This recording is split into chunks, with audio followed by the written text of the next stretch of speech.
Começando aqui a apresentação do grupo 1, nosso tema é armazenamento magnético. Nosso grupo é composto por Caroline Alves, Gabriel Andrade e Vitor Cavalcante, que sou eu, que estarei começando. Então, falando um pouco sobre dispositivos de armazenamento em geral, esses dispositivos têm esse nome porque são capazes de armazenar as informações para uso ou para consulta posterior. Um dispositivo que apenas guarda a informação, ele é chamado mídia de armazenamento, enquanto os que processam informações podem ter tanto acessar à mídia de gravação ou podem ter um componente que armazena e recupera os dados. E os dispositivos podem exercer uma ou ambas dessas funcionalidades, no caso guardar e processar. Estes dados eles podem ser armazenados em formato analógico ou digital e são considerados eletronicamente codificados. As mídias também podem ser categorizadas como de armazenamento permanente, em que os dados permanecem armazenados quando a energia elétrica é removida, ou de memória volátil, o que acontece é o efeito contrário, no caso, os dados não permanecem. Os tipos de dispositivos de armazenamento eles podem ser por meio magnético, óptico ou de meio eletrônico. E temos os exemplos, no caso dos magnéticos, os discos rígidos, que é o popular HD, os disquetes e as fitas magnéticas. O dos meios ópticos temos como exemplo o CD e o DVD, e o dos meios eletrônicos o cartão de memória e os pendrives. Agora sobre os dispositivos de armazenamento magnético, eles são o tipo que mais foi e que ainda é mais utilizado no ramo tecnológico e do dia a dia, pelas suas várias aplicações. E é uma tecnologia em que basicamente o dispositivo magnético utiliza uma cabeça magnetizada para ler e escrever dados para um meio magnetizado. Este primeiro meio utilizado foi um fio que serviu para a demonstração do princípio da gravação magnética com a invenção do telegrafone por Valdemar Poulsen em 1900. E este dispositivo gravava magneticamente o som num condutor metálico. Temos aqui uma foto no slide. Vale destacar que com o passar dos anos, essa descoberta foi de extrema importância para o desenvolvimento do uso das fitas e dos discos magnéticos. A seguir, daremos prosseguimento para a segunda parte da apresentação. A descoberta do magnetismo. Os primeiros efeitos do magnetismo foram observados há mais de 2.800 anos a partir da descoberta da magnetita.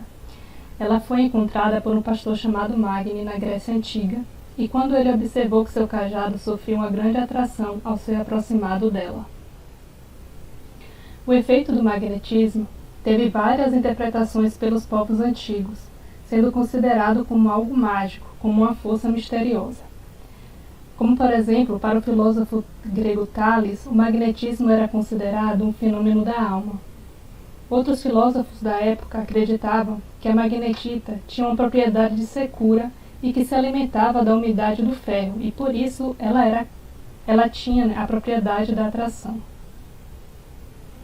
Apesar de todo o interesse na força magnética pelos gregos, a primeira utilização prática do magnetismo foi realizada pelos chineses, levando ao desenvolvimento da bússola no século I.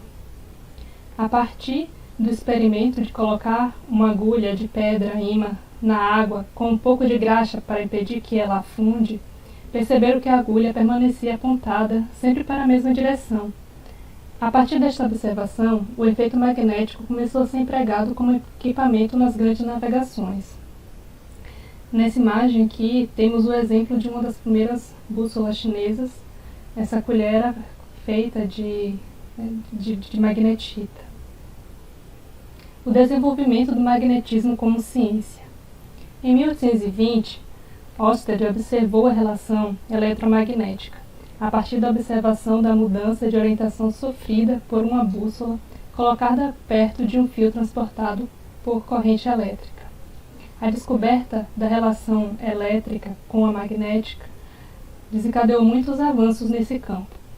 Em 1826, Ampère descobriu a lei que permite calcular o campo magnético a partir da densidade de corrente que atravessa o fio. Em 1831, foi descoberto o efeito da indução magnética, que descreve a produção de corrente em um circuito a partir de um campo magnético variável no tempo. E em 1861 foi publicada as leis de Maxwell, que descreveram os fenômenos magnéticos na forma de equações e compõem a base do eletromagnetismo clássico. A partir do início do século XX até os dias de hoje, com o desenvolvimento contínuo e o aprofundamento da mecânica quântica, abriram-se novas possibilidades de uso para o eletromagnetismo a partir da observação dos fenômenos das partículas. O magnetismo e o armazenamento magnético. Gravação magnética. A gravação magnética ocorre com a magnetização de certas regiões de material induzidos por um campo magnético gerado pela passagem de corrente elétrica numa bobina, que altera o estado magnético de alguns materiais dentro da zona de atuação do seu campo. Desse modo, é possível armazenar informações contidas em um sinal elétrico em um meio magnético. Em 1884, os filmes finos magnéticos foram idealizados pelo alemão August Condet. As multicamadas magnéticas são compostas de diferentes materiais intercalados um sobre o outro, em um material utilizado como suporte onde se faz a deposição, que é chamada substrato. A técnica mais utilizada para a confecção de filmes finos é a sputtering, desenvolvida em 1800. Nessa técnica, é feito um bombardeamento energético de um íon gasoso acelerado a partir de um plasma com elétrons, íons e espécies neutras. Esse bombardeamento leva à remoção de átomos da superfície de um material-alvo. Isso ocorre devido à transferência de momento de uma partícula. Essa técnica é realizada em uma câmara no vácuo. Podemos observar aqui, por essa imagem, um exemplo dessa técnica.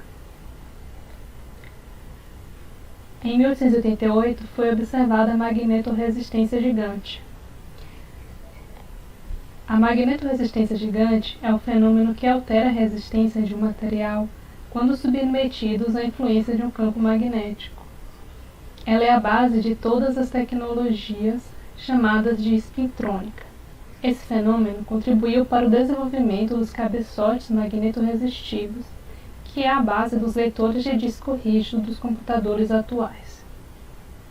A evolução dos filmes finos de multicamadas contribuem para a miniaturização de dispositivos usados na eletrônica, permitindo equipamentos cada vez menores e mais eficientes. Cabe lembrar também que os filmes finos não são usados apenas para o armazenamento magnético, ele também possui outras utilidades. Como foi dito anteriormente, os dispositivos de armazenamento do tipo magnético, eles possuem uma cabeça magnetizadora que é responsável por fazer tanto a leitura quanto a escrita dos dados nesses dispositivos. Para explicar como é que funciona esse processo de leitura e armazenamento, eu vou utilizar como exemplo o disco rígido, que também é conhecido como HD. Bom, aqui a gente tem a imagem do disco rígido, e aqui a gente pode perceber a presença de um disco, que é feito de um material duro, e a utilização desse material duro é necessária para evitar a ocorrência de erros que podem surgir caso ocorram deformações na sua superfície. Além disso, esses discos possuem uma camada que é feita de material magnético, que é onde ocorre o processo de polarização dos dipolos. A gravação e a leitura dos dados é feita através de minúsculos eletroímãs que estão presentes nas cabeças de leitura do disco rígido. Eles são compostos de uma bobina de fios que envolve um núcleo de ferro. Esses ímãs são extremamente precisos para que seja possível realizar a gravação de trilhas medindo centésimos de milímetros. Aqui a gente tem um braço de leitura e aqui embaixo a gente tem um atuador. Eles dois em conjunto são responsáveis por fazer a movimentação de um lado para o outro para que a cabeça de leitura atinja todas as trilhas e todos os setores do disco rígido. Aqui dentro do atuador a gente tem dois ímãs também, que ficam posicionados cada um em um extremo desse atuador. E a movimentação desse braço ela ocorre através do efeito de atração e repulsão magnética. O que acontece é que, ao enviar correntes elétricas com diferentes intensidades para cada um desses ímãs, faz com que a potência de cada um deles seja alterada e resulte na atração e repulsão do braço magnético. Já durante o processo de gravação, o campo magnético que é gerado pelos ímãs presentes nas cabeças de leitura faz com que as moléculas de óxido de ferro presentes na superfície magnética do disco se reorganizem, alinhando os polos negativos delas com os polos negativos da cabeça de leitura e vice-versa. Já na hora de fazer a leitura dos dados gravados, a cabeça de leitura capta o campo magnético que é gerado pelas moléculas alinhadas, e essa variação de sinais magnéticos positivos e negativos gera uma corrente elétrica que é transmitida para a bobina, e ao chegar à parte lógica do HD, essa corrente é interpretada como uma sequência de bits de 1 a 0 que formam os diferentes arquivos gravados no disco rígido.